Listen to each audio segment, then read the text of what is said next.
اپنے نفس کے مقابلے میں، دوسروں کے مقابلے میں، تکلیف اور مشقت کے مقابلے میں جمے رہنا آسان نہیں۔ وَتَوَاصَوْا بِالصَّبْرِ، اور ایک دوسرے کو صبر کی تلقین کرتے ہیں۔ دنیا کی چمک سامنے تھی، آخرت کا ثواب پردے میں تھا۔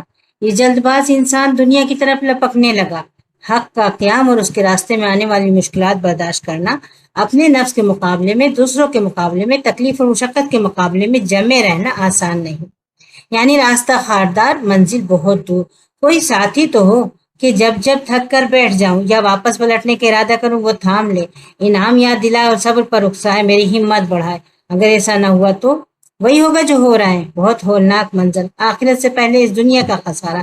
اہل ایمان نے اپنا وہ جھنڈا جس کے سائے میں سنہری تاریخ رقم کی تھی، سربلندی اور سرفرازی حاصل کی تھی، اسے گرا دیا اور قافلے کے پیچھے چل دیے۔